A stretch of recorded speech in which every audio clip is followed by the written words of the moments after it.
ರಾಜ್ಕುಮಾರ್ ಅವರ ಜನ್ಮದಿನ. ಈ ಜನ್ಮದಿನದಂದು ಅವರ ಕುಟುಂಬಸ್ಥರಾಗಿರ್ಬೋದು, ಅಭಿಮಾನಿಗಳಾಗಿರ್ಬೋದು ಸಮಾಧಿ ಬಳಿ ಬಂದು ವಿಶೇಷವಾದಂತಹ ಪೂಜೆಯನ್ನು ಕೂಡ ಸಲ್ಲಿಸ್ತಾ ಇರುವಂಥದ್ದು.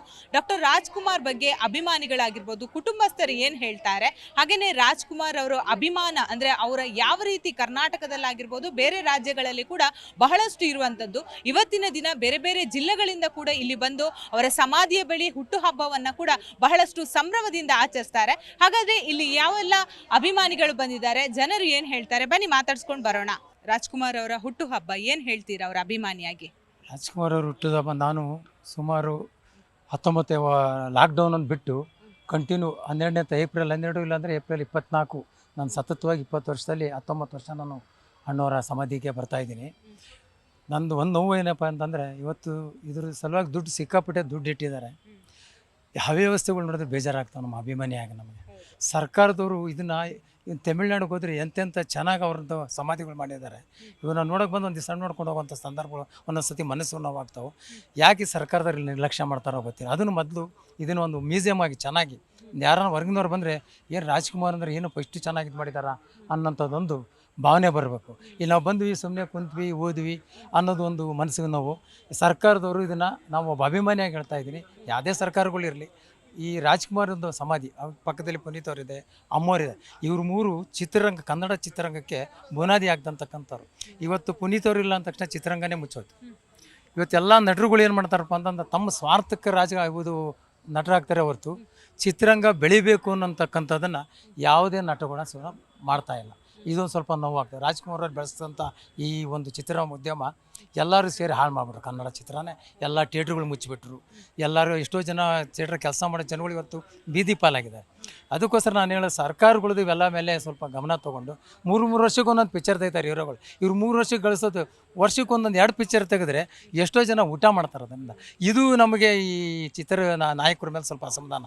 ರಾಜ್ಕುಮಾರ್ ಅವರು ಪುನೀತ್ ಅವರು ಹೋದ್ಮೇಲೆ ಯಾರೂ ಇದ್ರ ಬಗ್ಗೆ ಜಾಸ್ತಿ ಚಿತ್ರರಂಗದ ಮೇಲೆ ಯಾರೂ ತೊಗೊತಾ ಇಲ್ಲ, ಮುತುವರ್ಜಿ ತೊಗೊತಾ ಇಲ್ಲ. ಈಗಿನ ಜನ್ರೇಷನ್ ಸಾಗ್ತಿದೆ. ಈಗಿನ ಮೂವೀಸು ಆ ದಿನಗಳಲ್ಲಿ ಮಾಡಿದಂತಹ ರಾಜ್ಕುಮಾರ್ ಅವರ ಮೂವಿಗೆ ತಾಳೆ ಆಗ್ತಾ ಇದೆ, ಏನು ಹೇಳ್ತೀರಾ? ಅವ್ರದಲ್ಲಿ ಕಾಲಕ್ಕೆ ಧೂಳಿಗೆ ಈಗ ಚಿತ್ರಗಳಿಲ್ಲ. ಯಾರನ್ನ ಎಲ್ಲರೂ ನಟಗಳು ಇಟ್ಕೊಂಡೆ, ಪ್ರತಿಯೊಬ್ಬ ನಟ ಯಾರ ಹೆಸರು ಹೇಳಲ್ಲ ನಾನು, ಎಲ್ಲರೂ ಹೇಳ್ತೀನಿ. ನೀವು ರಾಜ್ಕುಮಾರ್ ಆದರ್ಶ ಪಾಲು ಎಲ್ಲಿ ಮಟ್ಟ ಮಾಡಲ್ಲ ಅಲ್ಲಿ ಮಟ್ಟ ನೀವು ಚಿತ್ರದಲ್ಲಿ ಎತ್ತರಕ್ಕೆ ಬೆಳೆಯೋಕ್ಕಾಗಲ್ಲ. ನೀವು ನಿಮ್ಮ ಸ್ವಂತ ಮೇಲೆ ಏನಾದ್ರು ಬೆಳಿಬೋದು, ನೀವು ಏನನ್ನ ಒಂದು ಸ್ವಾರ್ಥಕ್ಕೋಸ್ಕರ ಬೆಳಿಬೋದು. ಬಟ್ ಉದ್ಯಮ ಬೆಳೆಸ್ಬೇಕು ಅಂತ ಬೆಳೆಯೋ ನಟರು ಯಾರೂ ಇಲ್ಲ. ರಾಜ್ಕುಮಾರ್ ಚಿತ್ರಗಳು ನೋಡಿ ನೀವೇ ಕಲ್ತಿರೋದು. ಇವತ್ತು ನಟರಾಗಿ ಯಾರು ಬಂದಿದ್ದಾರೆ ಅವರೆಲ್ಲ ರಾಜ್ಕುಮಾರ್ ನೋಡ್ಕೊತ ಬೆಳೆದಂಥವ್ರೆ. ಇವತ್ತು ಅವ್ರನ್ನೇ ರಾಜ್ಕುಮಾರ್ನ ನಾನು ಅವ್ರಕ್ಕಿಂತ ಎತ್ತರವಾಗಿ ಬೆಳಿತೀನಿ ಅಂತ ಸೊಕ್ಕಲೆ ಮಾತಾಡೋಂಥ ನಟರು ಸುಧಾ ಇವತ್ತು ಎಲ್ಲಿದ್ದಾರೆ. ಅವನ್ನೆಲ್ಲ ಬಿಡಿ. ನೀವು ಫಸ್ಟ್ ಎಲ್ಲ ಒಗ್ಗಟ್ಟಾಗಿ ಚಿತ್ರರಂಗದಾಗಿರ್ತಕ್ಕಂಥ ಎಲ್ಲ ನಾಯಕರು, ನಾನು ಅವ್ರ ಹೆಸರು ಇರುತ್ತೆ, ಎಲ್ಲ ನಾಯಕರು ಕುಂತು ಕನ್ನಡ ಚಿತ್ರನ ನಾವು ಮತ್ತೆ ಎಂಬಿಟ್ಟು ನಿಲ್ಲಬೇಕು ಅನ್ನತಕ್ಕಂಥದ್ದು ಯಾವತ್ತು ಈ ನಟರುಗಳು ಮಾಡ್ತಾರೆ ಅವತ್ತು ರಾಜ್ಕುಮಾರ್ ಆದರ್ಶಗಳು ಜೀವಂತವಾಗಿ ಉಳಿತವೆ. ಪುನೀತ್ ರಾಜ್ಕುಮಾರ್ ಮಾಡತಕ್ಕಂಥ ಕಾರ್ಯಗಳು ಜೀವಂತವಾಗಿ ಉಳಿತವೆ. ಇಲ್ಲ ಅಂದರೆ ಈ ಚಿತ್ರರಂಗ ಮತ್ತೆ ಈಗ ಅವರ ಕುಟುಂಬಸ್ಥರಲ್ಲಿ ಕೂಡ ಬಹಳಷ್ಟು ನಟರಿದ್ದಾರೆ, ನಟಿಯರು ಕೂಡ ಇದ್ದಾರೆ. ಅವರು ಅವರ ಸಿದ್ಧಾಂತಗಳನ್ನು ಪಾಲನೆ ಮಾಡ್ತಿದ್ದಾರೆ. ನಾನೇನೋ ಅನಿಸ್ತಾ ಇಲ್ಲ. ಯಾಕೆ ಅನಿಸ್ತಾ ಇಲ್ಲಪ್ಪ ಅಂತಂದರೆ ಅವರು ಕೂಡ ಈಗ ಚಿತ್ರದಗಳಿಗೂ ಜಾಸ್ತಿ ಹೋಗ್ತಾ ಇಲ್ಲ ಅನ್ನೋ ಸಲುವಾಗಿ ಯಾಕಪ್ಪ ನಾವು ಚಿತ್ರದ ವಿಚಾರ ಬಗ್ಗೆ ಜಾಸ್ತಿ ತಲೆ ಹಾಕಿ ಕೆಡಿಸ್ಕೊಬೇಕು ಅನ್ನೋಂಥ ಉದ್ದೇಶ ಅವರಲ್ಲಿರ್ಬೋದೇನೋ. ಇವತ್ತು ಶಿವಣ್ಣವರು ಕನ್ನಡದ ಬಗ್ಗೆ ಒಂದು ಇದ್ರ ಬಗ್ಗೆ ಹೋರಾಟ ಮಾಡಿದ್ರು, ಯಾರೂ ಅವ್ರ ಬೆಂಬಲ ನಿಲ್ಲಿಲ್ಲ. ಅವರು ಒಂಥರ ಎಲ್ಲ ಅಸಮಾಧಾನ ಶಿವಣ್ಣವ್ರಿಗೂ ಆಗಿರ್ಬೋದು ಅಂತ ನನ್ನೊಂದು ಅನಿಸಿಕೆ. ನಾವು ಪ್ರತಿ ವರ್ಷ ಬರ್ತೀವ್ರಿ ಇಲ್ಲಿ. ಅಣ್ಣವ್ರನ್ನ ಮರೆಯೋಕ್ಕಾಗಂಗಿಲ್ಲ ರೀ. ಯಾಕೆ ಮರೆಯೋಕ್ಕಾಗಂಗಿಲ್ಲ ಅಂದ್ರೆ ರೀ ಅವ್ರ ನೆನಪಿನಲ್ಲಿ ನಾನು ಒಂದು ಪ್ರಾಮಾಣಿಕಲೆ ದುಡಿದ ಕಿಸಿಂದ ಬೀದಿ ವ್ಯಾಪಾರ ಮಾಡ್ತೀನಿ ರೀ. ಈ ಥರ ಮೊದಲು ನನ್ನದು ವ್ಯಾಪಾರ ಆಗ್ತಾ ಇದ್ದಿದ್ದಿಲ್ಲ ರೀ. ಈ ಥರ ಒಂದು ಐ ಡಿ ಮಾಡಿ ಹಾಕಿ ನಾನು ರಾಜ್ಕುಮಾರ್ ಅವ್ರದ್ದು ಐ ಡಿ ಮಾಡಿ ಹಾಕಿದಾಗ ನನಗೆ ವ್ಯಾಪಾರ ಆಗಿ ನಾವು ಒಂದು ಮನೆ ಕೂಡ ಕಟ್ಟಿದ್ದೇನೆ ಮೇಡಮ್. ಮನೆ ಕೂಡ ಒಂದು ಮನೆ ಕಟ್ಟಿದ್ದೀನಿ. ಯಾಕಂದರೆ ಈ ಫೋಟೋ ಹಾಕಿದಾಗ ನಾನು ವ್ಯಾಪಾರ ಆಗ್ತಾಯಿತ್ತು. ಅಂದಾಗ ನಾನು ಒಂದು ಮನೆ ಕಟ್ಟಿ ಅದೇ ನೆರಳಿನಲ್ಲಿ ಇದ್ದೀನಿ ರೀ. ರಾಜ್ಕುಮಾರ್ ಅವ್ರು ಮರೆಯೋಕ್ಕಾಗಂಗಿಲ್ಲ. ಅವ್ರು ಕೊಟ್ಟಂಥ ಆದರ್ಶಗಳನ್ನು ಎಲ್ಲ ಪಾಲಿಸ್ತಾ ನಡೆದಿದ್ದೀವಿ ರೀ. ನಾವು ಮುಂದಿನ ನೋಡಿತೀವಿ ರೀ. ನಮ್ಮ ಕುಟುಂಬದಲ್ಲಿ ಎಲ್ಲ ಡಾಕ್ಟರ್ ರಾಜ್ಕುಮಾರ್ ಅಭಿಮಾನಿಗಳೇನು ರೀ. ಯಾಕಂದರೆ ನಮ್ಮಲ್ಲಿ ಯಾವುದೂ ಭೇದ ಭಾವ ಇಲ್ಲ. ಡಾಕ್ಟರ್ ರಾಜ್ಕುಮಾರ್ ದಿನಾಲ ಸ್ಮರಿಸಿ ನಾವು ಬೀದಿ ವ್ಯಾಪಾರ ಮಾಡಲಿಕ್ಕೆ ಹೋಗ್ತೀವಿ. ಡಾಕ್ಟರ್ ರಾಜ್ಕುಮಾರ್ಗೆ ಹುಟ್ಟುಹಬ್ಬದ ಆರ್ಥಿಕ ಶುಭಾಶಯಗಳು. ಅಲ್ಲ, ಅಣ್ಣವ್ರಂದರೆ ಅವರು ನಟನೆಯನ್ನು ಯಾರು ಮೀರಿಸೋದಕ್ಕಾಗಲ್ಲ. ಆದರೆ ಅವ್ರದ್ದು ಇವತ್ತು ಇಲ್ಲಿ ಸಂಪತ್ತಿಗೆ ಸವಾಲು ಸಿನಿಮಾ ಹಾಕಿದ್ರು ಈಗ ಲಾಸ್ಟ್ 15 ಡೇಸ್ ಬ್ಯಾಕು. ಅದನ್ನು ನಾನು ಸುಮಾರು 50 ಸರಿ ನೋಡಿರ್ಬೋದು. ಆದರೂ ಇವತ್ತು ಅದೇ ಒಂದು ಹುಮ್ಮಸ್ಸು, ಆ ಪ್ರೀತಿಯಿಂದನೇ ಇವತ್ತು ಹೋಗಿ ನೋಡಿದ್ದೀನಿ. ನಾನಲ್ಲಿ ಪ್ರಸನ್ನ ಥಿಯೇಟ್ರಲ್ಲಿ ಈಗಲೂ ನೋಡಿದೆ. ನಾನು ಸುಮಾರು ನಾನು 74ನೇ ಇಸ್ವಿಯಿಂದ ಒಂದು 50 ಸರಿ ನೋಡಿರ್ಬೋದು ಅದನ್ನು. ಆದರೂ ನೋಡಬೇಕು ಅಂತ ಅನ್ನಿಸ್ತದೆ. ಆದರೆ ಅಣ್ಣ ಅವರದ್ದು ಮೇಲೆ ನಮ್ಗೆ ಅದೊಂದು ಅಭಿಮಾನ ಪ್ರೀತಿ ಹಾಗೇ ಇದೆ. ಅವ್ರ ನಟನೆನ ನಾವು ನೋಡಿ ನಮಗೆ ತುಂಬ ಇವತ್ತಿಗೂ ಮೈಯೆಲ್ಲ ರೋಮಾಂಚನ ಆಗುತ್ತೆ ಆ ನಟನೆಗಳೆಲ್ಲ ತಿಳ್ಕೊಂಡ್ರೆ. ಅದಕ್ಕೋಸ್ಕರ ಇವತ್ತು ಅವ್ರ ಸಿನಿಮಾ ಎಲ್ಲ ಹಾಕಿದ್ರು ಸಹ ಎಲ್ಲ ಹಾಕ್ಲಿ ನಾನು ಹೋಗ್ತೀನಿ ನಾನು ಆ ಥರ. ಅವ್ರ ಬಗ್ಗೆ ಏನು ಹೇಳೋದು ಅಂದರೆ ಅವ್ರ ತಾತ ಚಿಕ್ಕ ವಯಸ್ಸಿಂದಾನು ನೋಡ್ಕೊಂಡು ಬಂದಿದ್ದೆ. ಅವ್ರಂದರೆ ನನಗೆ ಪ್ರಾಣ. ಸೊ ಇವತ್ತೇನೇ ಇದ್ರೇನು ಅದು ಅವರಿಂದ. ಸೊ ಅವ್ರಿಗೆ ಸಂಪೂರ್ಣ ನನ್ನ ಪ್ರೀತಿ ಅವ್ರ ಮೇಲೆ ಯಾವಾಗಲೂ ಇದೆ. ಸರ್, ಅವ್ರಿಗೆ ಯಾವುದು ಬಹಳಷ್ಟು ತಿನಿಸುಗಳಲ್ಲಿ ಇಷ್ಟಕರ? ನೀವೇನು ಹೇಳ್ತೀರಾ ಮೊಮ್ಮಗನಾಗಿ? ಏನು ತಿನಿಸುಗಳಲ್ಲಿ ಯಾವುದೆಲ್ಲ ಇಷ್ಟಕರ ಅವ್ರಿಗೆ? ಅವ್ರಿಗೆ ಊಟ ಅಂದ್ರೇ ಇಷ್ಟ. ಅಂದರೆ ಈ ಊಟ ಆ ಊಟ ಅಂತಲ್ಲ, ಎಲ್ಲ ಊಟದ ಪದಾರ್ಥ ಅಂದರೆ ಅವ್ರಿಗೆ ಊಟದ ಮೇಲೆ ತುಂಬ ಗೌರವ. ಸೊ ಅದಕ್ಕೆ ಊಟ ಅಂದರೆ ಅವ್ರಿಗೆ ತುಂಬ ಇಷ್ಟ. ಸೊ ಅವ್ರು ಭಾರತ ರತ್ನ ಕೊಡ್ಬೇಕಂತ ಎಲ್ಲ ಅಭಿಮಾನಿಗಳ ಕೂಗು, ಏನ್ ಹೇಳ್ತೀರಾ? ಅದು ಜಸ್ಟ್ ಹೇಳಿದ್ನಲ್ಲ, ಅಭಿಮಾನಿಗಳ ಆಸೆ ಯಾವಾಗಲೂ ಇದ್ದೇ ಇರುತ್ತೆ. ಸೊ ಅವ್ರ ಆಸೆ ಪೂರೈ ಇರಲಿ ಅಂತ ನಾನು ಒಂದು ಪದ ಹೇಳೋದಾದ್ರೆ ಸಾಂಗ್, ಸಿನಿಮಾ ಬಗ್ಗೆ ಒಂದು ಸಿನಿಮಾ ಸಾಂಗ್ ಯಾವ್ದಾದ್ರು ಹೇಳೋದಾದ್ರೆ? ತಾತಂದು ತುಂಬ ಸಾಂಗ್ಗಳಿದೆ. ಒಂದು ಸಾಂಗ್ ಅಂತ ಆ್ಯಕ್ಚುಲಿ ಹೇಳೋಕ್ಕೆ ಅಲ್ಲ. ಸೊ ಎಲ್ಲ ಸಾಂಗ್ ತುಂಬ ಇಷ್ಟ. ರಾಜ್ಕುಮಾರ್ ಬಗ್ಗೆ ಅಂದರೆ ನಾವು ಚಿತ್ರಗಳು ನೋಡೇ ನಾವು ಅವ್ರನ್ನ ಪ್ರತಿಯೊಂದು ನಾವು ಇದು ಮಾಡ್ಕೊತೀವಿ. ಅಂದರೆ ಇವ್ರು ನಮಗೆ ಡಾಕ್ಟರ್ ರಾಜ್ಕುಮಾರ್ ಒಬ್ಬ ವರನಟ ನಮ್ಮ ಕರ್ನಾಟಕಕ್ಕೆ.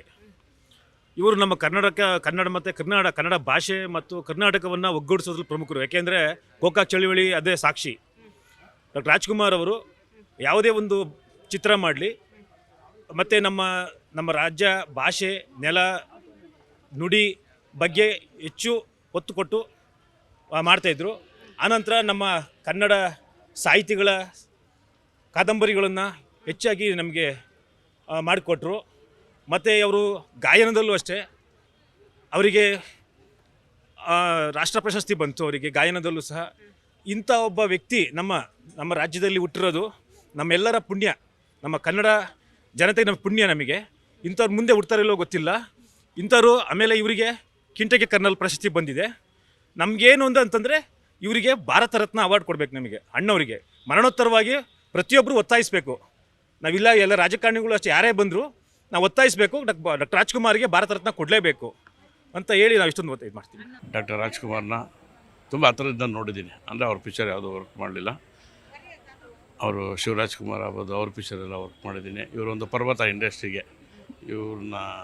ಇವ್ರು ಹೋದ್ಮೇಲೆ ನಮ್ಮ ಇಂಡಸ್ಟ್ರಿನೇ ತಳ ಹಿಡ್ದೋಯ್ತು.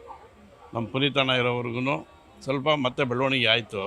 ಮತ್ತು ಅವ್ರು ಹೋದ್ಮೇಲೆ ಕನ್ನಡ ಇಂಡಸ್ಟ್ರಿ ಫುಲ್ಲು ನಶಿಸಿ ಹೋಗಿದೆ. ಇವತ್ತು ಏನಂತಲೇ ಗೊತ್ತಾಗ್ತಿಲ್ಲ. ನಮ್ಮ ಸರ್ವಿಸ್ 37 ಸರ್ವಿಸಲ್ಲಿ ನಿರ್ಮಾಪಕ, ನಿರ್ದೇಶಕ. ಆದರೆ ಇವತ್ತು ನಾವೇ ಏನು ಮಾಡೋಕ್ಕಾಗ್ತಿಲ್ಲ ಸಿನಿಮಾ ಇಂಡಸ್ಟ್ರಿಯಲ್ಲಿ. ಮೊದಲು ಥರ ಯಾರು ಪ್ರೋತ್ಸಾಹ ಕೊಡ್ತಿಲ್ಲ. ಆ ಥರ ಯಾರೂ ಬರೋಲ್ಲ ಮುಂದೆ. ತುಂಬ ಕಷ್ಟ ಇದೆ. ಏನಿಲ್ಲ ಆ ಥರ ಅವ್ರ ಥರ ಒಳ್ಳೆ ಮನಸ್ಸು, ಒಳ್ಳೆ ಇದು ಯಾರಿಗೂ ಇಲ್ಲ.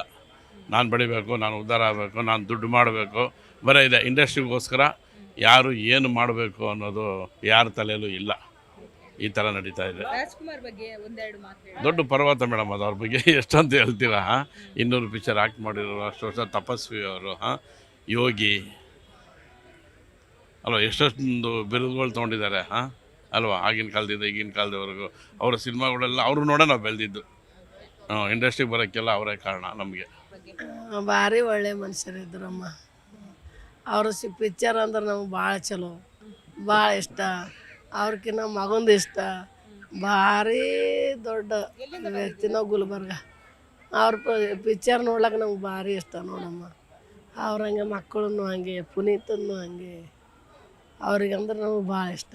ದಂಪತಿಗಳಿಬ್ರು ಬಂದಿದ್ದೀರಾ, ಅಣ್ಣವರ ಬಗ್ಗೆ ಎಷ್ಟು ಅಭಿಮಾನವನ್ನು ಇಬ್ರು ಹೊಂದಿದ್ದೀರಾ? ಅಣ್ಣವ್ರ ಬಗ್ಗೆ ಅದು ಅಭಿಮಾನ ಅಂತ ಹೇಳೋಕ್ಕಾಗಲ್ಲ, ಅಷ್ಟೊಂದು ಅಭಿಮಾನ. ನಾನು ಅವ್ರ ಬರ್ತ್ಡೇ ದಿನನೇ ಮದುವೆ ಆಗಿದ್ದು. ನಾನು 1984 ಏಪ್ರಿಲ್ 24 ಮಂಗಳವಾರ ಇತ್ತು. ಅವತ್ತು ಎಲ್ಲರೂ ಮಂಗಳವಾರ ಯಾಕೆ ಮದುವೆ ಮಾಡ್ಕೊಳ್ತೀನಿ ಅಂತ ಹೇಳಿದ್ರು. ಸ್ವಲ್ಪ ಸಂಪ್ರದಾಯ ಕೇಳ್ತಾರಲ್ಲ. ನನಗೆ ಅಣ್ಣವ್ರದ್ದು ಬರ್ತ್ಡೇ ಇಂಪಾರ್ಟೆಂಟು, ನನಗೆ ಮಂಗಳವಾರ ಅಲ್ಲ ಅಂತೇಳಿ ಮಂಗಳವಾರನೇ ಮದುವೆ ಮಾಡಿದೆ. ಇವತ್ತು 40 ಹುಡುಕೊಂಡು ಅಣ್ಣವರ ಬರ್ತ್ಡೇ ದಿವಸನೇ ಮದುವೆ ಆಗ್ಬೇಕಂತ ಮದುವೆ ಆಗಿದ್ದ, ಅಥವಾ ಆ ದಿನಾಂಕ ಏನಾದರೂ ಆಲ್ರೆಡಿ ನಿಗದಿ ಆಗಿದ್ದ? ಅವ್ರ ಬರ್ತ್ಡೇ ದಿವಸನೇ ಮದುವೆ ಆಗಬೇಕಂತ ಮದುವೆ ಆಗಿರೋದು ನಾನು. ಅಷ್ಟೊಂದು ತುಂಬ ಅಣ್ಣವ್ರ ಬಗ್ಗೆ ಹೇಳೋಕ್ಕೆ ನಾನು ಬಹಳ ಚಿಕ್ಕವನಾಗ್ತೀನಿ. ಅವರ ಒಂದು ಸಿನಿಮಾಗಳು ನೋಡಿ ಆಗಿನ ಕಾಲದಲ್ಲಿ ನಮ್ಮ ಒಂದು 60 ವರ್ಷದ ಹಿಂದಿನ ನಾವು ಹುಡುಗರಾಗಿದ್ದಾಗ ತುಂಬ ಕಲ್ತಿದ್ದೀವಿ ನಾವೆಲ್ಲ. ಕೂಡು ಕುಟುಂಬ ಹೇಗಿರಬೇಕು, ಅಣ್ಣ ತಮ್ಮಂದ್ರೆ ಹೇಗಿರಬೇಕು, ತಂದೆ ತಾಯಿನ ಹೇಗೆ ನೋಡ್ಕೋಬೇಕು, ಹಾಗೆ ಅವ್ರು ಮಾಡಿರೋ ಸಿನಿಮಾ ಬಂಗಾರದ ಮನುಷ್ಯ ನೋಡಿ ನಮ್ಮೂರ ಕಡೆ ಎಷ್ಟೋ ಜನ ಹುಡುಗರು ರೈತಾಪಿ ಕೆಲಸಕ್ಕೆ ಹೋಗ್ಬಿಟ್ರು. ಗೌರ್ಮೆಂಟ್ ಕೆಲಸ ಬಿಟ್ಬಿಟ್ಟು ರೈತರ ಕೆಲಸ ಮಾಡಿಕೊಂಡು ಒಳ್ಳೆ ಜೀವನಗಳೆಲ್ಲ ಮಾಡ್ಕೊಂಡು ಇವಾಗಲೂ ಇದ್ದಾರೆ. ಆ ಸಿನಿಮಾ ನೋಡಿದ್ರೆ ಇವಾಗಲೂ ಅಷ್ಟು ಚೆನ್ನಾಗಿ ಇದು ಮಾಡ್ಕೊಂಡಿದ್ದಾರೆ ಅವರು. ಇವತ್ತು ನಮ್ದು ಮ್ಯಾರೇಜ್ ಡೇ. ಎಷ್ಟು ಖುಷಿ ಆಗ್ತಿದೆ? ಖುಷಿ, ಅವ್ರು ನೋಡೇ ಖುಷಿ, ನಮ್ಮಿದಕ್ಕಿಂತ ಅವ್ರು ನೋಡಿ ಖುಷಿ. ತುಂಬ ಖುಷಿ. ಅವ್ರದ್ದು ಮಾಡಿದ್ವಿ ಈಗ, ಅವ್ರ ಕೈ, ಅವ್ರ ಆಶೀರ್ವಾದ ಇದೆ ನಮ್ಮ ಮೇಲೆ. ನೋಡಿದೀರಾ ಅಣ್ಣ ಅವ್ರನ್ನ? ನಿಜವಾಗ್ಲೂ ರಾಘವೇಂದ್ರ ರಾಜ್ಕುಮಾರ್ ನೋಡಿದ್ವಿ. ಸಿನಿಮಾ ನೋಡುವಾಗ ಕಾವಲ್ ಬರಸಂದ್ರದಲ್ಲಿ ಶೂಟಿಂಗ್ ಆಯಿತು. ಅಂಬರೀಷ್ ಅವರು ಅವ್ರದ್ದು ಶೂಟಿಂಗ್ ಡೈಲಿ ಹೋಗಿ ಅಲ್ಲಿ ನಿಂತ್ಕೊಳ್ತಾ ಇದ್ದೆ ನಾನು. ಆಮೇಲೆ ಫಸ್ಟ್ ಟೈಮ್ ನೋಡಿದ್ದು ನಾನು ಭಾಗ್ಯವಂತ ಶೂಟಿಂಗು ಮಂತ್ರಾಲಯದಲ್ಲಿ ನಡೀತಾ ಇತ್ತು. ನಮ್ಮದು ರಾಯಚೂರು ಆ್ಯಕ್ಚುಲಿ. ನಾನು ಮಂತ್ರಾಲಯಕ್ಕೆ ಹೋದಾಗ ನಾನು ರಾಯರ ದರ್ಶನಕ್ಕೆ ಹೋಗಲಿಲ್ಲ. ಫಸ್ಟ್ ರಾಜ್ಕುಮಾರ್ ನೋಡೋಣ ಅಂತೇಳಿ ನಾನು, ನಮ್ಮ ಚಿಕ್ಕಮ್ಮ, ನಮ್ಮ ತಮ್ಮಂದ್ರೆಲ್ಲ ಹೋಗಿ ರಾಜ್ಕುಮಾರ್ ದರ್ಶನ ಮಾಡ್ಕೊಂಡ್ವಿ. ದರ್ಶನ ಮಾಡ್ಕೊಳ್ಳೋಕೆ ಹೋಗುವಾಗ ರಾಜ್ಕುಮಾರ್ ಕಾಲು ಹಿಡಿಯೋಣಂತ ನಾನು ಹೋಗಿದ್ದು. ಅವ್ರದ್ದು ಕಾಲು ಮುಟ್ಟಿ ನಮಸ್ಕಾರ ಮಾಡೋವಾಗ ಹೊನ್ನೊಳ್ಳಿ ಕೃಷ್ಣ ಅವ್ರು ಏನು ಹೇಳ್ಬಿಟ್ರು, ಅವರು ಪುನೀತನ ಎತ್ಕೊಂಡಿದ್ರು ಹೆಗಲ ಮೇಲೆ, ಚಿಕ್ಕ ಮಗು ಪುನೀತ್. ಅವಾಗ ಸಾರ್ ಅವರು ರಾಯರ ಪಾತ್ರ ಮಾಡ್ತಾಯಿದ್ದಾರೆ, ನೀವು ಅವ್ರಿಗೆ ಟಚ್ ಮಾಡೋಕ್ಕೆ ಹೋಗ್ಬೇಡಿ, ಅವರು ಉಪವಾಸ ಇರ್ತಾರೆ ಅಂತ ಹೇಳಿದರು. ಆವಾಗ ದೂರದಿಂದನೇ ಮಾತಾಡ್ಸ್ಕೊಂಡು ಬಂದು ಫಸ್ಟ್ ಟೈಮ್ ನಾನು ನೋಡಿದ್ದು. ಆಮೇಲೆ ಒಂದು 2-3 ಸಾರಿ ನಾನು ನೋಡೋ ಅವಕಾಶ ಸಿಕ್ತು. ಆಮೇಲೆ ಗೋಕಾಕ್ ಚಳುವಳಿಯಲ್ಲಿ ಅವ್ರು ಮುಂದೆ ಹೋಗ್ಬೇಕಾದ್ರೆ ನಾವೆಲ್ಲ ಹೋಗ್ತಾ ಇದ್ದೀವಿ ಹಿಂದೆ, ಬಂಗಾರಪೇಟೆ KGFಗೆಲ್ಲ ಅವ್ರ ಜೊತೆಲಿ ಹೋಗಿದ್ದೆ ನಾನು. ಅವರ ಕುಟುಂಬದವರ ಬಗ್ಗೆ ಏನ್ ಹೇಳ್ತೀರಾ? ಕುಟುಂಬದವರೆಲ್ಲ ಅಣ್ಣವ್ರ ಥರನೇ ನಮ್ಮ ಪುನೀತ್ ಮೇಡಮ್. ಪುನೀತ್ ಒಬ್ಬರು ಇದ್ದಿದ್ರೆ ನಮ್ಮನ್ನು ಅಣ್ಣವ್ರು ನೋಡ್ಕೊಂಡಿದ್ರು ಖುಷಿ ಆಗ್ತಿತ್ತು. ಎಲ್ಲರೂ ಚೆನ್ನಾಗಿದ್ದಾರೆ, ಬಟ್ ಪುನೀತ್ ಆ ದೇವ್ರ ಮಗನೇ ಆತ ಇದ್ದಿದ್ರೆ ನಮಗೆ ಅಣ್ಣವ್ರ ಥರನೇ ಅನ್ಕೊಂಡು ಬಿಡ್ತಿದ್ವಿ ನಾವು. ಅದು ಯಾಕೋ ಬೇಗ ತೊಗೊಂಡ್ಬಿಟ್ರು ಅವ್ರನ್ನ. ತಗೋಬಾರ್ದಿತ್ತು. ಪುನೀತ್ ನಮ್ಮ ಮಗ, ನನಗಿಬ್ಬರೇ ಹೆಣ್ಮಕ್ಳು. ನಿಮ್ಗೆ ನೋವಾಗ್ತಿದೆ? ನೋವ ಹೇಳಲ್ಲ. ನೋವು ನಮಗೆ. ಅದು ಪುನೀತ್ ಅವ್ರು ಹೋದ್ಮೇಲೆ ಅವ್ರು ನೋಡಿದ್ರೆ ಒಂಥರ ಯಾಕಪ್ಪ ನಮ್ಮನ್ನಾದ್ರೂ ತಗೊಳ್ಳಿಲ್ಲ, ಯಾಕೆ ಅವ್ರು ತಗೊಂಡ್ಬಿಟ್ಟಿದ್ವಿ. ಅಂದ್ರೆ ರಾಜ್ಕುಮಾರ್ ಅವರ ಸಿದ್ಧಾಂತ, ರಾಜ್ಕುಮಾರ್ ಅವರ ನಟನೆ, ಅದನ್ನೆಲ್ಲ ಪುನೀತ್ ರಾಜ್ಕುಮಾರ್ ಅವರು ಅನುವರ್ತಿದ್ರಂತ ನಿಮ್ಗೆ ಅನ್ಸುತ್ತೆ? ಅದಕ್ಕೆ ಅಲ್ವಾ 100% ಅಪ್ಪ ಹೇಗೆ ಮಗ ಅಪ್ಪನಂಗೆ ಇದ್ರು. ಹೇಳೋದು ಎರಡನೇ ಮಾತಿಲ್ಲ. ಯಾಕೆ ತಗೊಂಡ್ರು ಅಂತ ದೇವ್ರಿಗೆ ಬೈತೀವಿ. ಈಗ ನೋಡಿ, ಇವಾಗ ದೇವ್ರಿಗೆ ಹೋಗಿಲ್ಲ, ನಮ್ಮ ದೇವ್ರ ಹತ್ರ ಬಂದು ಆ ಮಗನು ನೋಡ್ಕೊಂಡು ಬಂದು ತಗೋಬಾರ್ದಿತ್ತು. ನಮ್ಮಂಥವ್ರು ತಗೊಂಡ್ರೆ ಒಂದು ಲೆಕ್ಕ, ಅವ್ರು ಇದ್ದು ಮಾಡೋರು ನೋಡೋರು 4 ಜನಕ್ಕೆ ನಾವೇನು ಮಾಡ್ತೀವಿ, ಮಾಡ್ತೀನಿ ಕಳಿ ಅಷ್ಟೇ. ನಮಗೆ ನೋಡ್ಬೇಕು, ಅವ್ರನ್ನ ಕಾಣ್ಬೇಕೆಂಬ ಆಸೆ. ಅವ್ರ ಪಿಕ್ಚರ್ ಬಂತಂದ್ರೆ ಮುಗಿಯೋತನ ಕೂಡ್ತೀವಿ ನಾವು. ಪಿಕ್ಚರ್ ಅಂದ್ರೆ ನಮ್ಗೆ ಇಷ್ಟ. ಯಾಕಂದರೆ ಕನ್ನಡ ಇವತ್ತು ಕರ್ನಾಟಕದಲ್ಲಿ ಉಳಿದಿದೆ ಅಂದರೆ ರಾಜ್ಕುಮಾರ್ ಅಂತಲೇ ಉಳಿದಿದೆ. ಮತ್ತು ಎಷ್ಟೋ ಕನ್ನಡಿಗರಿಗೆ ಸ್ಫೂರ್ತಿ ಅವರ ಚಿತ್ರಗಳಿಂದ. ತಂದೆಯನ್ನು ಮಕ್ಕಳು ಹೇಗೆ ನೋಡ್ಕೋಬೇಕು ಅನ್ನೋದನ್ನು ನೋಡಿದ್ದಾರೆ. ತಂದೆ ಮಕ್ಕಳಿಗೆ ಯಾವ ರೀತಿ ಸಂಸ್ಕಾರ ಕೊಡ್ಬೇಕನ್ನೋದು ಕಲಿಸಿದ್ದಾರೆ. ಮತ್ತು ಸಂಸಾರದಲ್ಲಿ ಹೆಂಡತಿ ಗಂಡ ಯಾವ ರೀತಿ ಬದುಕಬೇಕು ಅನ್ನೋದನ್ನು ಕಲಿಸಿ. ಯಾಕಂದರೆ ರಾಜ್ಕುಮಾರ್ ಚಿತ್ರ ನೋಡಿದರೆ ಮತ್ತು ಬೇರೆ ಏನು ಬೇಕಿಲ್ಲ ಜೀವನದಲ್ಲಿ ಪಾಠ ಕಲೀಲಿಕ್ಕೆ. ಅವರೊಂದು ಚಿತ್ರ ನೋಡಿದರೆ ಜೀವನ ಸರಾಗವಾಗಿ ಸಾಗ್ಬೋದು. ಆ ರೀತಿ ಅವರ ಕೊಡುಗೆ ಕರ್ನಾಟಕದಲ್ಲಿ ಇದೆ ಅಂತ ಹೇಳಿ ಬಯಸ್ತಾ ಇದ್ದೀನಿ. ಆಮೇಲೆ ಅವ್ರದ್ದು ಚಿತ್ರ ನಟಿಸಿರೋದು 1ನೇ ಚಿತ್ರ 1 ರೂಪಾಯಲ್ಲಿ, 2ನೇ ಚಿತ್ರ 2 ರೂಪಾಯಲ್ಲಿ, 5ನೇ ಚಿತ್ರ 5 ರೂಪಾಯಿನಲ್ಲಿ, 200ನೇ ಚಿತ್ರದವರೆಗೂ ಅವರು ರಿಲೀಸ್ ಆಗಿರೋ ಡೇಟನ್ನೆಲ್ಲ ಸಂಗ್ರಹ ಮಾಡಿ ನಿನ್ನೆ ತಾನೇ ವಿನಯ್ ರಾಜ್ಕುಮಾರ್ ಅವರು ಆ ಫಲಕವನ್ನು ಅನಾವರಣ ಮಾಡಿದರು. ಆ ಫಲಕವನ್ನು ಅಲ್ಲಿ ಮುಂದೆ ಇಟ್ಟಿದ್ದೀನಿ, ಬಂದು ನೀವು ನೋಡ್ಬೋದು ಬೇಕಾದರೆ. ಹೇಗೆ ಅನ್ಸುತ್ತೆ ರಾಜ್ಕುಮಾರ್ ಬಗ್ಗೆ ಏನು ಹೇಳ್ತೀರಾ? ಮೇಡಮ್, ಅವ್ರ ಮೇರು ಶಕ್ತಿಯವರು, ಅವ್ರ ಮೇರು ವ್ಯಕ್ತಿಯವರು. ಅವ್ರ ಕಾಲು ಧೂಳಿಗೂ ಸಮಾನ ಇಲ್ಲ. ಅವರು ನಡೆಸ್ಕೊಟ್ಟ ಒಳ್ಳೆತನವನ್ನು ನಾವು ನಡೆಸ್ಕೊಂಡು ಹೋದರೆ ಅದಕ್ಕಿಂತ ಪುಣ್ಯದ ಕಾರ್ಯ ಬೇರೆ ಏನಿಲ್ಲ. ಅದು ನಡೆಸ್ಕೊಂಡು ಹೋದರೆ ಸಾಕು. ಅಣ್ಣವ್ರ ಬಗ್ಗೆ ನಾವು ಹೇಳೋದಕ್ಕೆ ತುಂಬ ಸಣ್ಣವರು. ಯಾಕಂದರೆ ಸಾಕಷ್ಟು ಜನ ಸಾಹಿತಿಗಳು, ನಟರು ಎಲ್ಲರೂ ಮಾತಾಡಿದ್ದಾರೆ. ನಾನೊಬ್ಬ ಪುಟ್ಟ ಅಭಿಮಾನಿ. ಅವರಿಂದ ನಾವು ಜೀವನದಲ್ಲಿ ಹೇಗಿರಬೇಕು, ಹೇಗೆ ನುಡಿಬೇಕು ಪ್ರತಿಯೊಂದು ಅವರಿಂದನೇ ಕಲ್ತಿರೋದು. ಅವ್ರ ಸಿನಿಮಾನ ಬಂಗಾರದ ಮನುಷ್ಯದಿಂದ ಶಬ್ದವೇದಿವರೆಗೂ ನೋಡ್ಕೊಂಡು ಬೆಳೆದಿರೋವಂಥ ಅಭಿಮಾನಿಗಳು. ಡಾಕ್ಟರ್ ರಾಜ್ಕುಮಾರ್, ಪದ್ಮಭೂಷಣ ಡಾಕ್ಟರ್ ರಾಜ್ಕುಮಾರು ಇಡೀ ಒಂದು ಕರ್ನಾಟಕಕ್ಕೆ ಅವರು ರಂಗಮಂದಿರದಲ್ಲಿ ಒಂದು ಹೆಸರು ಮಾಡಿದಂಥವ್ರು ರಾಜ್ಕುಮಾರ್ ಸರು. ಅವ್ರ ಅಣ್ಣವರು ನಮ್ಮ ಕರ್ನಾಟಕ ಜನತೆಗೆ ಅಭಿಮಾನಿಗಳು ದೇವರು ಅಂತೇಳಿ ಇದು ಮಾಡಿದ್ದಾರೆ. ಇಡೀ ಚಿತ್ರರಂಗಕ್ಕೆ ಅವರು ಒಂದು ಕೇಂದ್ರ ಬಿಂದು ಅಂತ ಹೇಳಿದ್ರೆ ತಪ್ಪಾಗಲಾರ್ದು. ಹಾಗಾಗಿ ಈಗ ಇವತ್ತು ನಾವು ಅವರು ಜನ್ಮದಿನ ಆಚರಣೆ ಅಲ್ವಾ ಇವತ್ತು ಇದಕ್ಕೆ. ಇವತ್ತು ಹೆಚ್ಚು ಅಭಿಮಾನಿಗಳು ಇವತ್ತು ತಮ್ಮ ಗ್ರಾಮಗಳಲ್ಲಿ ರಾಜ್ಕುಮಾರ್ ಅವ್ರದ್ದು ಒಂದು ಸ್ಮಾರಕವಾದ ಇದ್ರದ್ದು ದಿನೋತ್ಸವ ಇವತ್ತು ಹಬ್ಬದ ಥರ ನಾವು ಉತ್ಸವವನ್ನು ಮಾಡ್ತಾಯಿದ್ದಾರೆ. ಅವರಿಗೆ ನಮ್ಮ ಕೋಟಿ ಕೋಟಿ ನಮನಗಳು. ಇವತ್ತು ನಾವು ಅವರು ಪುಣ್ಯ ಸ್ಥಳಕ್ಕೆ ಬಂದಿದ್ದೀವಿ ಇವತ್ತು ಅವ್ರ ಇದಕ್ಕೆ. ರಾಜ್ಕುಮಾರ್ ಅಂತಂದರೆ ಇಡೀ ಎಲ್ಲ ಹಳ್ಳಿಗಳಲ್ಲೂ ಮೂಲೆ ಮೂಲೆಗಳಲ್ಲೂ ಅವ್ರ ಹೆಸರು ಹಚ್ಚ-ಹಸಿರಾಗಿದೆ. ಅವರು ನಟನೆ ಇದುವರೆಗೂ ಎಲ್ಲ ಭಾಷೆಗಳಲ್ಲೂ ಎಲ್ಲ ದೇಶಗಳಲ್ಲೂ ಇವತ್ತಿಗೂ ಅವ್ರನ್ನ ನೆನೆಸ್ಕೊಂಡೆ ಆ ಸಿನಿಮಾಗಳನ್ನ ಮಾಡೋಕ್ಕೆ ಎಲ್ಲ ನಟರಿಗೆ ಒಂದು ಮಾದರಿ ಆಗಿದ್ದಾರೆ ಅಂತ ಹೇಳೋಕ್ಕೆ ಇಷ್ಟಪಡ್ತೀನಿ. ಆಗದು ಎಂದು ಕೈಲಾಗದು ಎಂದು ಕೈಕಟ್ಟಿ ಕುಳಿತರೆ, ಆಗದು ಎಂದು ಕೈಕಟ್ಟಿ ಕುಳಿತರೆ ಸಾಗದು ಕೆಲಸವು ಮುಂದೆ. ಮನಸ್ಸೊಂದಿದ್ದರೆ ಮಾರ್ಗವು ಉಂಟು, ಕೆಚ್ಚದೆ ಇರಬೇಕೆಂದು ಕೆಚ್ಚದೆ ಇರಬೇಕೆಂದೆಂದು. ಆಗದು ಎಂದು ಕೈಲಾಗದು ಎಂದು ಕೈಕಟ್ಟಿ ಕುಳಿತರೆ ಸಾಗದು ಕೆಲಸವು ಮುಂದೆ, ಸಾಗದು ಕೆಲಸವು ಮುಂದೆ. ದೇವರವರು ಅಷ್ಟೇ, ಹೇಳೋಕ್ಕಾಗಲ್ಲ. ಯಾವತ್ತು ಬಂಗಾರದ ಮನುಷ್ಯನೇ, ಅವ್ರು ಬಂಗಾರದ ಮನುಷ್ಯನೇ. ಕರ್ನಾಟಕ ಯಾವ ನೋಡೇ ಬೆಳಗ್ಗೆ ಎದ್ಕೊಳ್ಳಿ 7 ಗಂಟೆ ಹಾಡು ನೋಡೋ ಬಂದೇವು ನಾವು. ಹಾಂ, ಆಲೋಜೇನು, ಶಂಕರ್ ಗುರು, ಕವಿರತ್ನ ಕಾಳಿದಾಸ, ಒಡ ಹುಟ್ಟಿದವರು, ಶಬ್ದವಿಧಿ, ಆಕಸ್ಮಿಕನೇ ಫಸ್ಟ್ ಕಾಡು. ಹುಟ್ಟಿದರೆ ಕನ್ನಡ ನಾಡು, ಹುಟ್ಟಿದ ಫಸ್ಟಿಂದ ಹುಟ್ಟಿದರೆ ಜನರಿಂದ ನಾನು ಮೇಲೆ ಬಂದೆ, ಜನರನ್ನೇ ನನ್ನ ದೇವರಂದೆ. ಅಣ್ಣವರು ಅಭಿಮಾನಿಗಳಿಗೆ ನಮ್ಮ ಅಭಿಮಾನಿಗಳೇ ಮನೆ ದೇವರು ಅಂತ ಅಣ್ಣವ್ರು ಹೇಳಿದರು. ಹುಟ್ಟುಹಬ್ಬದ ಆರ್ಥಿಕ ಶುಭಾಶಯಗಳು ಡಾಕ್ಟರ್ ರಾಜ್ಕುಮಾರ್ ಅವರಿಗೆ. ಹುಟ್ಟಿದರೆ ಕನ್ನಡ ನಾಡಲ್ಲಿ ಹುಟ್ಟಬೇಕು ಹಾಡು ಹೇಳಿದ್ದಾರೆ. ಅದು 100 ವರ್ಷ ಹಾಗೆ ಇರ್ತದೆ. ಕರ್ನಾಟಕ ಎಲ್ಲಿವರೆಗೂ ಇರ್ತದೆ ಅಲ್ಲಿವರೆಗೂ ಅಣ್ಣವ್ರಿಗೆ ಅಭಿಮಾನಿಗಳು ಅದೇ ಥರ ಇರ್ತಾರೆ, ಅದೇ ನಿರಂತರವಾಗಿರ್ತದೆ. ಹೌದೌದು, ತಾತನ ಹುಟ್ಟಿದ ಹಬ್ಬ ಅಂದರೆ ಚಿಕ್ಕ ವಯಸ್ಸಿಂದ ಅದು ನಮ್ಗೆ ಎಲ್ಲರಿಗೂ ಒಂಥರ ಹಬ್ಬ. ಬೇರೆ ಹಬ್ಬನೆಲ್ಲ ಹೆಂಗೆ ಆಚರಿಸ್ತೀವಿ ಅದೇ ರೀತಿ ತಾತನ ಹುಟ್ಟಿದ ಹಬ್ಬ ಕೂಡ ಆಚರಿಸ್ತೀವಿ. ಆಮೇಲೆ ಇದೊಂಥರ ಖುಷಿಯಾದ ದಿನ. ಯಾಕಂದರೆ ಈ ದಿನ ನಾವು ಚಿಕ್ಕ ವಯಸ್ಸಲ್ಲಿ ಕರ್ನಾಟಕದಿಂದ ಎಲ್ಲ ಕಡೆಯಿಂದ ಜನ ಬರ್ತಾಯಿದ್ರು, ಅಭಿಮಾನಿಗಳು ಬರ್ತಾಯಿದ್ರು ಮನೆಗೆ. ಅವ್ರನ್ನೆಲ್ಲ ನೋಡೋದು ತುಂಬ ಖುಷಿ ಆಗ್ತಾಯಿತ್ತು. ಆಮೇಲೆ ತಾತನ ಜೊತೆ ಅವ್ರು 100 ಕೇಕ್ ಕಟ್ ಮಾಡ್ತಾಯಿದ್ರು, ಅದನ್ನ ನೋಡೋಕ್ಕೆ ತುಂಬ ಖುಷಿ ಆಯಿತು. ಆಮೇಲೆ ಸಿನಿಮಾ ರಂಗದಿಂದ ಎಲ್ಲ ಆ್ಯಕ್ಟರ್ಗಳು, ತುಂಬ ಆ್ಯಕ್ಟ್ರೆಸ್ಗಳು ಎಲ್ಲರೂ ಮನೆಗೆ ಬರ್ತಾಯಿದ್ರು. ಸೊ ಇದೊಂಥರ ತುಂಬ ಖುಷಿಯಾದ ದಿನ 24th ಅಂದ್ರೆ. ತಾತನ ಅವ್ರ ಜೊತೆ ಕಳೆದಂಥದ್ದು ಅಂದರೆ ಆ ತಾತನ ಅಂದ ತಕ್ಷಣ ನಿಮ್ಗೆ ಏನಂತ ನೆನಪಾಗುತ್ತೆ, ತಟ್ಟಂತ ನೆನಪಾಗೋದಾದ್ರೆ ಯಾವುದಾದ್ರು ಮೆಮೊರೀಸ್ ಅಂದರೆ ತುಂಬ ಅಲ್ಲ. ಈಗ ಅದೇ ಸದಾಶಿವ ನಗರ್ ಅವ್ರ ಮನೇಲೇ ಇರೋದೀಗ. ಸೊ ಅದೇ ಎಲ್ಲ ಪ್ರತಿಯೊಂದು ಕಡೆನೂ ಅವ್ರ ಮೆಮೊರೀಸ್ ಇದ್ದೇ ಇರುತ್ತೆ. ಆಮೇಲೆ ಪ್ರತಿಯೊಂದು ಅಂದರೆ ಜಾಸ್ತಿ ಮಿಸ್ ಮಾಡೋದಂದ್ರೆ ಊಟ ಮಾಡಬೇಕಂದ್ರೆ. ಸೊ ಅವ್ರಿಗೆ ನಾನು ಊಟ ನೋಡೋದು ತುಂಬ ಇಷ್ಟ ಆಯಿತು. ಸೊ ಈಗ ಎಲ್ಲೇ ಒಳ್ಳೆ ಊಟ ಮಾಡಿದ್ರೂ ಅವ್ರನ್ನ ಮಿಸ್ ಮಾಡ್ಕೊತೀನಿ. ಇದು ಏನಕ್ಕಂದರೆ ಅವ್ರಿಗೆ ಹೇಳ್ಬೋದಿತ್ತು, ಈ ಕಡೆ ಇಲ್ಲಿ ತಿಂದೆ ತುಂಬ ಚೆನ್ನಾಗಿತ್ತು.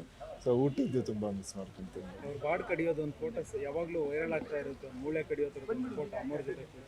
ಆ ಫೋಟೋಸ್ ಹಾಂ, ಆ ಫೋಟೋ ಇದರಲ್ಲೂ ಇದೆ. ನಮ್ಮ ಮೆಜೆಸ್ಟಿಕ್ಕಲ್ಲಿರೋ ನವಯುಗ ಹೋಟ್ಲಲ್ಲೂ ಆ ಫೋಟೋನ ಹಾಕಿದ್ದಾರೆ.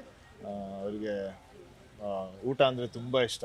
ಯಾಕಂದರೆ ಅದನ್ನ ತುಂಬ ಇಷ್ಟಕ್ಕಿಂತ ಅದ್ರ ಮೇಲೆ ತುಂಬ ಗೌರವ ಇತ್ತು. ಸೊ ಅದರಿಂದ ಅವ್ರಿಗೆ ಊಟ ಕೂಡ ಅಷ್ಟೇ ಇಷ್ಟ. ಬರ್ಡೇ ಇತ್ತು ನಿನ್ನೆ, ಇವತ್ತು ತಾತನವ್ರ ಬರ್ತಾರೆ ಅಂದರೆ ಮಿರಾಕಲ್ ಅಂದರೆ ಒಂದು ದಿವಸ ಹಿಂದೆ ಮುಂದೆ. ಅಲ್ಲ, ಅದೇ 22ಕ್ಕೆ ನನ್ನ ತಂಗಿ ಧೃತಿ ಬರ್ತ್ಡೇ, 23ಕ್ಕೆ ನನ್ನ ತಮ್ಮನ ಬರ್ತ್ಡೇ. ಆಮೇಲೆ ಇವತ್ತು 3 ದಿನ ಒಟ್ಟಿಗೆ ಬರ್ತ್ಡೇಗಳು ಬಂದಿದೆ. ಈಗ ಅಭಿಮಾನಿಗಳಿಗೆ ಏನು ಹೇಳ್ತಾರೆ? ಸಿನಿಮಾ ಸಾಕಷ್ಟು ಕೊಡಿ, ತಾತನ ಥರ ಸಿನಿಮಾ ಮಾಡಿ ಅನ್ನುವಂಥದ್ದು ಅಭಿಮಾನಿಗಳು. ತಾತನಷ್ಟು ಮಾಡೋಕ್ಕಲ್ಲ, ನನ್ನಷ್ಟು ಮಾಡ್ಬೋದು. ಅದೇ ಇದೀಗ ಈಗ ಬರ್ತಾ ಇದೆ, ಈಗ ಗ್ರಾಮಾಯಣ ಸಿನಿಮಾ ಬರ್ತಾ ಇದೆ. ನೆಕ್ಸ್ಟ್ ಮಂತ್ ಗ್ರಾಮಾಯಣ ಸಿನಿಮಾ ಬರ್ತಾ ಇದೆ.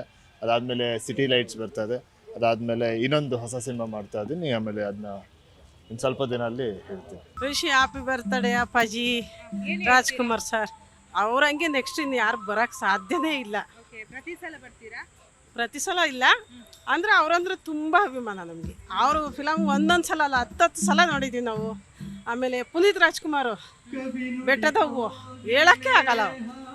ನಮ್ಮದೇ ಜೀವ ತಗೊಂಡು ಅವ್ರದ್ದು ಉಳಿಸಿದ್ರೆ ನನಗೆ ಇವತ್ತು ಎಷ್ಟು ಚೆನ್ನಾಗಿತ್ತು. ನನ್ನ ಮಗಳು 24 ವರ್ಷಕ್ಕೆ ಕಳ್ಕೊಂಡೆ, ಆದ್ರೂ ಅವ್ರು ಇರಬೇಕಾಗಿತ್ತು. ಸಿಂಹ ನಾನೊಬ್ಬ ಕಳ್ಳ, ತಾಯಿಗೆ ತಕ್ಕ ಮಗ ಶಂಕರ್ ಡಾಕ್ಟರ್ ರಾಜ್ಕುಮಾರ್ಗೆ ಜೈ. ಪದ್ಮಭೂಷಣ ಡಾಕ್ಟರ್ ರಾಜ್ಕುಮಾರ್ಗೆ ಜೈ. ಅಣ್ಣ ಅಂದ್ರೆ ಕರ್ನಾಟಕ ಆಸ್ತಿ, ಅದು ಆರಾಧ್ಯ ದೈವ, 4 ಕೋಟಿ ಆರಾಧ್ಯ ದೈವ ಡಾಕ್ಟರ್ ರಾಜ್ಕುಮಾರ್ಗೆ ಜೈ. ನಾನು ಪ್ರತಿ ವರ್ಷ ಬರ್ತೀನಿ, ಮಿಸ್ ಮಾಡಲ್ಲ. ಈಗಾಗಲೇ 20ನೇ ವರ್ಷದ್ದು.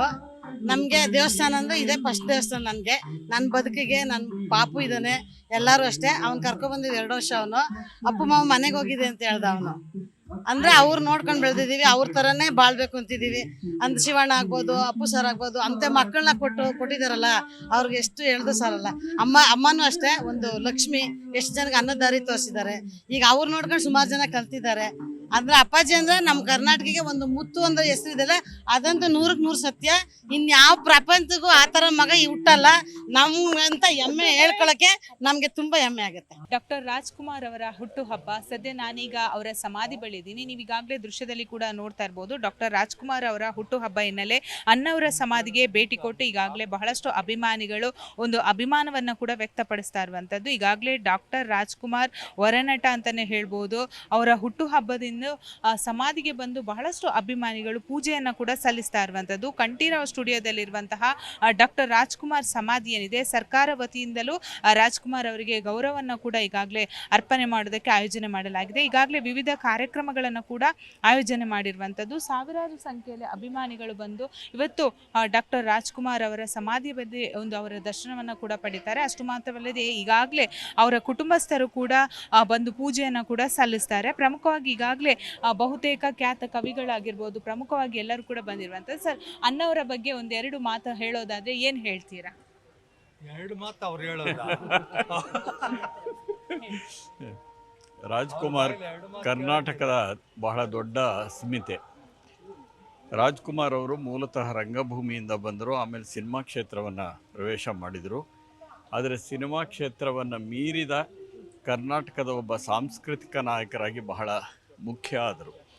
ರಾಜ್ಕುಮಾರ್ ಅವರ ಸಿನಿಮಾಗಳನ್ನು ನೋಡಿದರೆ ಅಣ್ಣ ತಮ್ಮ ಹೇಗಿರಬೇಕು, ಅಕ್ಕ ತಂಗಿ ಹೇಗಿರಬೇಕು, ತಾಯಿ ಮಕ್ಕಳೇ ಹೇಗಿರಬೇಕು, ಒಟ್ಟು ಕುಟುಂಬ ಇದೆಯಲ್ಲ ಹೇಗಿರಬೇಕು ಅನ್ನೋ ನೈತಿಕತೆಯನ್ನು ರಾಜ್ಕುಮಾರ್ ಅವರ ಸಿನಿಮಾಗಳು ಪ್ರತಿಪಾದಿಸ್ತಾ ಬಂದಿರೋದುಂಟು. ಬಹುಶಃ ರಾಜ್ಕುಮಾರ್ ಒಬ್ಬ ಭಕ್ತಚೇತ ಅನ್ನೋದರಿಂದ ಹಿಡಿದು, ಅಂದರೆ ಚಮ್ಮಾರನಿಂದ ಹಿಡಿದು ಚಕ್ರವರ್ತಿಯವರೆಗೆ ಪಾತ್ರ ಮಾಡಿದ ಏಕೈಕ ಕಲಾವಿದ ಭಾರತದಲ್ಲಿ ಡಾಕ್ಟರ್ ರಾಜ್ಕುಮಾರ್ ಅವರು. ಅವರ ಸಿನಿಮಾ ಇದೆಯಲ್ಲ ಚರಿತ್ರೆಯನ್ನು ಹೇಳುತ್ತೆ, ಪುರಾಣ ಹೇಳುತ್ತವೆ, ಸಾಮಾಜಿಕವಾದಂಥ ವಿಚಾರಗಳನ್ನು ಹೇಳುತ್ತವೆ. ಆಮೇಲೆ ಅವ್ರ ಬಗ್ಗೆ ಬಂದಿರೋ ಪುಸ್ತಕಗಳಿದೆಯಲ್ಲ, ಭಾರತದ ಯಾವುದೇ ಸಿನಿಮಾ ಕಲಾವಿದರ ಬಗ್ಗೆ ಬಂದಿಲ್ಲ, ಅಷ್ಟು ಪುಸ್ತಕಗಳು ಬಂದಿವೆ. ಅವರು ಜನ ಬಹಳ ಮುಖ್ಯ ಅಂತ ಭಾವಿಸ್ಕೊಂಡಿದ್ರು. ಹಾಗಾಗಿ ಅವರೊಬ್ಬ ಜನನಾಯಕ, ಜನಪದ ನಾಯಕ.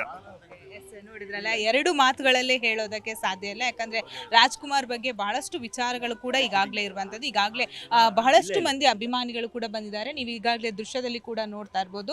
ಬ್ಯಾರಿಕೇಡ್ಗಳನ್ನು ಕೂಡ ಅಳವಡಿಕೆ ಮಾಡಿದ್ದಾರೆ, ಅಂದ್ರೆ ಯಾವುದೇ ರೀತಿಯಾದಂತಹ ತೊಂದರೆಗಳಾಗಬಾರ್ದು ಅಂತ. ಈಗಾಗಲೇ ಡಾಕ್ಟರ್ ರಾಜ್ಕುಮಾರ್ ಬಗ್ಗೆ ಬಹಳಷ್ಟು ಕೂಡ ಅಭಿಮಾನವನ್ನು ಹೊಂದಿರುವಂತಹ ಅಭಿಮಾನಿಗಳು, ಅಂದ್ರೆ ರಸಿಕರ ರಾಜ ಆಗಿರ್ಬೋದು, ಡಾಕ್ಟರ್ ರಾಜ್ಕುಮಾರ್ ಅವರು ನಮಗೆ ಕೊಟ್ಟಂತಹ ಕೊಡುಗೆಗಳನ್ನ ಕೂಡ ಇಲ್ಲಿ ಬಹಳಷ್ಟು ವಿಶೇಷವಾಗಿ ವರ್ಣನೆ ಮಾಡ್ತಾ ಇರುವಂಥದ್ದು. ಈ ವರ್ಷ ಸರ್ಕಾರಿ ಕಾರ್ಯಕ್ರಮಗಳನ್ನ ಕೂಡ ಹಮ್ಮಿಕೊಂಡಿರುವಂತದ್ದು. ಅಣ್ಣವರ ಸಮಾಧಿ ಅಂದ್ರೆ ಅಮ್ಮವರ ಸಮಾಧಿ ಇದೆ, ಅಪ್ಪು ಸಮಾಧಿ ಕೂಡ ಇದೆ, ಅಂಬರೀಶ್ ಅವರ ಸಮಾಧಿ ಕೂಡ ಇದೆ. ಪ್ರತಿ ವಾರ ಸುಮಾರು 10,000 ಜನ ಭೇಟಿ ನೀಡೋ ಸ್ಥಳ ಇದಾಗಿದೆ. ಹಾಗಾಗಿ ಅಭಿವೃದ್ಧಿ ಪಡಿಸಬೇಕಾದಂತಹ ಕರ್ತವ್ಯ ಕೂಡ ಇರುವಂತದ್ದಂತ ಈಗಾಗಲೇ ಮಹಾಲಕ್ಷ್ಮಿ ಲೇಔಟ್ನ MLA ಗೋಪಾಲಯ್ಯ ಅವರು ಕೂಡ ತಿಳಿಸಿರುವಂತದ್ದು. ಸದ್ಯ ನೀವು ದೃಶ್ಯದಲ್ಲಿ ಕೂಡ ನೋಡ್ತಾ ಇರ್ಬೋದು ಯಾವ ರೀತಿ ಬಹಳಷ್ಟು ಅಲಂಕಾರವನ್ನ ಮಾಡಿ ಅವರ ಜನ್ಮದಿನವನ್ನ ಅವರಿಗೆ ಇಷ್ಟವಾದಂತಹ ತಿಂಡಿ ತಿನಿಸುಗಳನ್ನ ಮಾಡಿಟ್ಟು ಈಗಾಗಲೇ ವಿಶೇಷ ಪೂಜೆಯನ್ನು ಕೂಡ ಸಲ್ಲಿಸ್ತಾ ಇರುವಂಥದ್ದು. ಸ್ವೀಟ್ ಆಗಿರ್ಬೋದು, ಫ್ರೂಟ್ಸ್ ಆಗಿರ್ಬೋದು, ಚಾಕ್ಲೇಟ್ಸ್ ಆಗಿರ್ಬೋದು, ಹಾಗೆಯೇ ಅವರ ಇಷ್ಟದಂತಹ ಅಂದರೆ ರೈಸ್ ಐಟಮ್ಸ್ ಆಗಿರ್ಬೋದು, ಕೇಸರಿ ಬಾತ್ ಆಗಿರ್ಬೋದು, ಪ್ರತಿಯೊಂದನ್ನು ಕೂಡ ಇಟ್ಟು ಇಲ್ಲಿ ಪೂಜೆಯನ್ನು ಕೂಡ ಸಲ್ಲಿಸಿರುವಂಥದ್ದು. ಇವತ್ತು ಸಂಜೆವರೆಗೆ ಬಹಳಷ್ಟು ಜನ ಬಂದು ಇಲ್ಲಿ ತಮ್ಮ ಅಭಿಮಾನವನ್ನು ಕೂಡ ವ್ಯಕ್ತಪಡಿಸ್ತಾ ಇದ್ದಾರೆ. ಡಾಕ್ಟರ್ ರಾಜ್ಕುಮಾರ್ ಅಂದರೆ ಎಲ್ಲರಿಗೂ ಕೂಡ ಗೊತ್ತು. ಅವರ ಬಗ್ಗೆ ಅಭಿಯಾನ ಅಂದರೆ ಅವರು ಮಾಡಿರುವಂತಹ ನಟನೆ ಆಗಿರ್ಬೋದು, ಪ್ರತಿಯೊಂದನ್ನು ಕೂಡ ವರ್ಣನೆ ಮಾಡೋದಕ್ಕೆ ಸಾಧ್ಯ ಇಲ್ಲ. ಅವರ ರೀತಿ ಇನ್ನು ಮತ್ತೆ ಯಾರು ಕೂಡ ಹುಟ್ಟಿ ಬರೋದಕ್ಕೆ ಸಾಧ್ಯ ಇಲ್ಲ ಅನ್ನೋದು ಅಭಿಮಾನಿಗಳ ಮಾತಾಗಿದೆ. ನೋಡಿದ್ರಲ್ಲ ವೀಕ್ಷಕರೇ, ಇದಾಗಿತ್ತು ಡಾಕ್ಟರ್ ರಾಜ್ಕುಮಾರ್ ಅವರ ಅಭಿಮಾನಿಗಳಾಗಿರ್ಬೋದು, ಕುಟುಂಬಸ್ಥರ ಮಾತು. ಈಗಾಗಲೇ ಬಹಳಷ್ಟು ಅಭಿಮಾನಿಗಳ ಕೂಗು ಒಂದೇ, ಅವರಿಗೆ ಭಾರತ ರತ್ನ ಸಿಗಬೇಕು. ಹಾಗೆಯೇ ಅವರ ನಟನೆಯನ್ನ ಇನ್ನೂ ಕೂಡ ಈಗಿರುವಂತಹ ನಟ ನಟಿಯರು ಪಾಲನೆ ಮಾಡಬೇಕು. ಹಾಗೆಯೇ ಅವರ ಸಿದ್ಧಾಂತ ಆಗಿರ್ಬೋದು, ಅವರು ಜನರ ಬಗ್ಗೆ ಇಟ್ಟುಕೊಂಡಿರುವಂತಹ ಅಭಿಮಾನ ಆಗಿರ್ಬೋದು, ಈಗಿನ ನಟ ನಟಿಯರು ಅದನ್ನು ಪಾಲನೆ ಮಾಡ್ತಾ ಇಲ್ಲ ಅನ್ನೋದು ಅಭಿಮಾನಿಗಳ ಮಾತಾಗಿತ್ತು. ಬೆಂಗಳೂರಿಂದ ಕ್ಯಾಮ್ರಾ ಪರ್ಸನ್ ಗುಡಿಗೇರಿ ಜೊತೆ ಪವನ್ ಸುನಿಲ್, ಜಿ ಕನ್ನಡ ನ್ಯೂಸ್.